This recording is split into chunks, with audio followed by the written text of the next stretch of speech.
प्रधानमंत्री नरेंद्र मोदी और राष्ट्रपति डोनाल्ड ट्रंप की कुछ बातें तो एक जैसी कॉमन है। दोनों के लिए नेशन फर्स्ट का मामला सेट रहता है।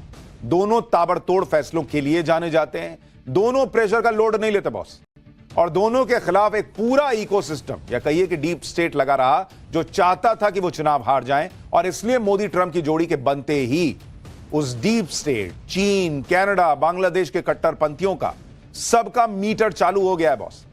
अमेरिका में ट्रंप राज शुरू हो गया है, और जैसा हमने आपको कल बताया था वैसा ही हो रहा है। डोनाल्ड ट्रंप ने कुर्सी संभालने के 6 घंटे में ऐसी उथल पुथल मचाई है कि पूरी दुनिया हैरान। ट्रंप ने कुर्सी पर बैठते ही ताबड़तोड़ फैसलों की लाइन लगा दी। इनमें से कई फैसले ऐसे हैं जिनका सरोकार सीधे भारत से भी है। इसलिए आज आपको इन फैसलों के बारे में विस्तार से जानना चाहिए। ट्रंप भाई साहब सबसे पहले तो WHO से अमेरिका को बाहर निकाल कर ले आए। आपको याद ही होगा कि कोविड के समय ही ट्रंप ने कह दिया था कि WHO चीन को कुछ बोलने की औकात तो रखता नहीं, तो फिर काहे का WHO है बॉस। इसके बाद पेरिस क्लाइमेट एग्रीमेंट से बाहर होने का ऐलान कर दिया ट्रंप, नहीं रहना है जब। बॉर्डर और एनर्जी सेक्टर में इमरजेंसी घोषित कर दी। ट्रंप के इन सभी ताबड़तोड़ और बड़े फैसलों के बारे में आज आपको आगे बताऊं, लेकिन पहले देखिए कि मतलब एक के बाद एक बड़े बड़े फैसले ट्रंप ले रहे हैं, और अपने बड़े फैसलों की फाइल पहले से ही कैसे उन्होंने तैयार रखी थी और आए और धड़ाधड़ साइन करते चले गए। ट्रंप ने ऐसे ऐसे फैसले लिए कि कई देश हिल गए, जैसे कनाडा और मैक्सिको हिल गए, क्योंकि ट्रंप ने अमेरिका के इन दोनों पड़ोसी देशों पर 1 फरवरी से 25% टैरिफ लगाने की चेतावनी दी। चीन हिल गया भाई, क्योंकि ट्रंप ने पनामा नहर से लेकर WHO और पेरिस क्लाइमेट एग्रीमेंट पर चीन को जबरदस्त तरीके से सुना दिया। नेटो देश हिल गए, क्योंकि उन्हें डर है कि ट्रंप यूक्रेन को सरेंडर कराकर युद्ध खत्म करवा देंगे। बांग्लादेश और डीप स्टेट हिल गए, क्योंकि उन्हें पता है कि ट्रंप सत्ता संभालते ही उनकी फाइल खोलने वाले हैं। जहां एक तरफ ट्रंप के शपथ ग्रहण से कई देश हिले हुए, वहीं ट्रंप अपनी अलग ही मस्ती में बॉस। शपथ ग्रहण में ट्रंप एकदम कूल थे, क्योंकि वो शपथ लेने से पहले ही पूरी प्लानिंग कर चुके थे। उनके दिमाग में एकदम क्लियर पिक्चर थी कि राष्ट्रपति की कुर्सी पर बैठते ही करना क्या क्या है।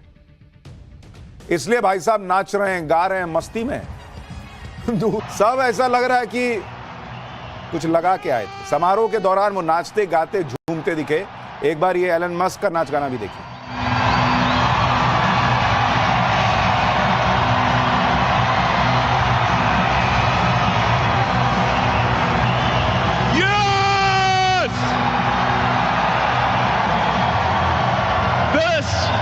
This is what victory feels like. एक चीज अच्छी लगती है कि जो मन में है वो सामने है। यहां भारत में क्या है, बहुत दबा दबा के इमोशन रखने पड़ते हैं, हर चीज का एनालिसिस होता है। ऐसे कैसे कर दिए बॉस, ऐसा कैसे कपड़ा पहन लिया, ऐसा कैसे हो गया। वहां खुला चल रहा है। ट्रंप ने शपथ लेते ही 2 नैरेटिव को भी हवा में उड़ा दिया। एक तो क्लियर बता दिया कि दोस्त कौन है, दुश्मन कौन है। भाई ट्रंप ने शपथ लेते ही चीन की क्लास लगा दी। बता दिया कि भले ही शपथ का न्योता दिया था, लेकिन उससे यह मत समझ लेना कि तुम पर कोई नरमी बरतूंगा। दूसरी बात, ट्रंप के शपथ ग्रहण समारोह में एंटी मोदी इकोसिस्टम का वो माहौल भी मिट्टी में मिल गया, जिसमें कहा जा रहा था कि ट्रंप ने तो मोदी को शपथ का न्योता ही नहीं दिया, जबकि चीन के राष्ट्रपति को बुलाया था। आप डोनाल्ड ट्रंप के शपथ ग्रहण समारोह की तस्वीरें देखिए। इस समारोह में भारत के विदेश मंत्री S जयशंकर फ्रंट रो में बैठे हैं बॉस, फ्रंट रो में। जब ट्रंप मंच पर शपथ ले रहे थे तो उनके ठीक सामने सबसे आगे भारत के विदेश मंत्री S जयशंकर बैठे हुए थे, जबकि भारत ना तो नेटो देश का सदस्य है, ना ही कोई ऐसा पुराना पश्चिमी देश जिसके अमेरिका से बहुत मजबूत संबंध रहे। फिर भी इस समारोह में जयशंकर को वो जगह दी गई जो प्रोटोकॉल को एक तरीके से साइड करके दी गई। बड़े बड़े देशों के नेता वहां नहीं बैठे थे, जहां अपने भारत के विदेश मंत्री बैठे थे। ट्रंप भारत को अपने करीब और अपने सामने रखना चाहते थे, यह मैसेज दिया गया। कूटनीति में इसी तरह के मैसेज दिए जाते हैं। S जयशंकर इस समारोह में भारत का प्रतिनिधित्व कर रहे थे। वो पीएम के विशेष दूत बनकर वहां गए थे। उन्हें अहमियत देकर ट्रंप प्रशासन ने क्लियर कर दिया कि भारत उनके एजेंडे में टॉप पर है। आप इस बात को इससे भी समझ सकते हैं कि इस समारोह में जापान के विदेश मंत्री भी मौजूद थे, लेकिन जापान के विदेश मंत्री तीसरी लाइन में बैठे थे बॉस। यही तो आपको समझा रहा हूं। कई लोगों को लगा कि हाँ बैठा दिया पहले रो में तो क्या हो गया। जापान का विदेश मंत्री तीसरी रो में बैठ रहा है, अपने भारत का विदेश मंत्री फ्रंट रो में। मैसेज है ना बॉस। शपथ ग्रहण समारोह के दौरान जब ट्रंप मंच से भाषण दे रहे थे तो भारत के विदेश मंत्री की तरफ भी देख रहे थे, उनसे मुखातिब होकर बोल रहे हो ऐसा लग रहा था। भारत के विदेश मंत्री एस जयशंकर ने जो फोटो शेयर की है उसमें एक फोटो में ट्रंप उनकी तरफ देख रहे हैं और तस्वीरों को साझा करते हुए जयशंकर ने जो कहा वो भी बहुत है। वॉशिंगटन डीसी में अमेरिका के 47वें राष्ट्रपति के शपथ ग्रहण समारोह में विदेश मंत्री और प्रधानमंत्री मोदी के विशेष दूत के रूप में भारत का प्रतिनिधित्व करने का सौभाग्य मिला। यानी एक तरह से विदेश मंत्री एस जयशंकर ने बता दिया कि वो पीएम मोदी के विशेष दूत के तौर पर वहां गए। तो जो सम्मान मिल रहा है वो भारत को मिल रहा है, भारत के प्रधानमंत्री को मिल रहा है, और पीएम मोदी के इस विशेष दूत को ट्रंप प्रशासन ने पलकों पर बिठाकर रखा। आप यह भी याद कीजिए कि एस जयशंकर ने पिछले साल नवंबर में कह दिया था कि ट्रंप के आने से कई देश नर्वस हैं, लेकिन उनमें भारत नहीं। इस बीच यह भी खबर है कि पीएम मोदी ने विदेश मंत्री एस जयशंकर को एक खास चिट्ठी दी थी। यह चिट्ठी लेकर पीएम मोदी ने अपने दोस्त डोनाल्ड ट्रंप को के लिए विदेश मंत्री के हाथों भिजवाया था। इस लेटर में क्या है यह तो अभी पता नहीं चल पाया है। ट्रंप के राष्ट्रपति बनते ही पीएम मोदी ने सोशल मीडिया पर उन्हें बधाई दी। पीएम मोदी ने ट्विटर पर लिखा कि मेरे प्रिय मित्र राष्ट्रपति डोनाल्ड ट्रंप को अमेरिका के 47वें राष्ट्रपति के रूप में ऐतिहासिक शपथ ग्रहण पर बधाई। मैं एक बार फिर साथ मिलकर काम करने, दोनों देशों को लाभ पहुंचाने और दुनिया के लिए बेहतर भविष्य को आकार देने के लिए तत्पर हूं। आने वाले सफल कार्यकाल के लिए शुभकामनाएं। पीएम मोदी ट्रंप के साथ मिलकर काम करने की बात कर रहे हैं। मोदी और ट्रंप विरोधी जो इकोसिस्टम है वो ये जानता है कि अगर ये दोनों नेता साथ मिलकर काम करेंगे तो बॉस धुआं धुआं कर देंगे। इसलिए मोदी ट्रंप के कई दुश्मन तो ट्रंप के आने से पहले ही पतली गली पकड़कर भाग निकले। जो बच गए उनका नंबर अब जल्द आने वाला है, उनकी फाइल खुलने वाली। इसमें पहला नंबर तो डीप स्टेट का है, जो अमेरिका में ट्रंप और भारत में पीएम मोदी के खिलाफ साजिश रचता है।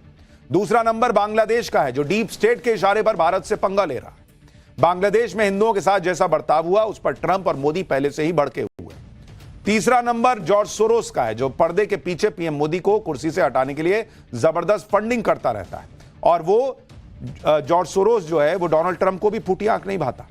चौथा नंबर उन मोदी विरोधी ताकतों का है जो भारत के चुनाव में दखल देकर मोदी को हराने की साजिश में लगे हुए। पांचवा नंबर उस डीप स्टेट का है जो अमेरिका में भारत के उद्योगपति को टारगेट कर भारत की विकास की रफ्तार पर ब्रेक लगाने की कोशिश कर रहे थे। ट्रंप इनकी भी फाइल खुलवाने वाले हैं। अपने कैंपेन के दौरान ही ट्रंप ने ऐलान कर दिया था कि डीप स्टेट की तबाही के लिए उन्होंने 10 पॉइंटर्स का प्लान बना रखा है। ट्रंप के शपथ लेते ही बांग्लादेश में खलबली शुरू हो गई। बांग्लादेश सरकार ने ट्रंप के शपथ ग्रहण पर बधाई दी, कहा कि बांग्लादेश ट्रंप के साथ मिलकर काम करना चाहता है। बांग्लादेश में वहां के एक्सपर्ट्स खुद ये बात कह रहे हैं कि ट्रंप के आने के बाद बांग्लादेश में जल्द से जल्द चुनाव होंगे। शेख हसीना के देश छोड़ने के बाद मोहम्मद यूनुस बांग्लादेश के अंतरिम पीएम है और यूनुस पर चुनाव कराने का दबाव भी बढ़ रहा है। भाई यूनुस के बारे में तो पहले ही कहा गया, ये तो अमेरिका का आदमी था, ये डीप स्टेट का आदमी था, इसको जो बाइडेन ने बैठाया था। तो इसको पता है कि जब बाइडेन अपनी कुर्सी नहीं बचा पाए तो मेरी कुर्सी क्या बचेगी। ट्रंप आएगा, धक्का मार के गिरा देगा। अब ट्रंप अमेरिका के राष्ट्रपति बन चुके हैं तो कहा जा रहा है कि मोहम्मद यूनुस की कुर्सी खतरे में, वो कभी भी सत्ता से बेदखल हो सकते हैं। ट्रंप ने शपथ लेने के बाद अपने भाषण में देश से लेकर विदेश तक अमेरिकी पॉलिसी में कई बदलाव लाने की बात कही। जैसे ही ट्रंप ने ऑफिस ज्वाइन किया, अपनी अमेरिका फर्स्ट की नीति को तुरंत अप्लाई कर दिया। ट्रंप ने शपथ लेने के सिर्फ 6 घंटे के अंदर ताबड़तोड़ तरीके से फाइल साइन की।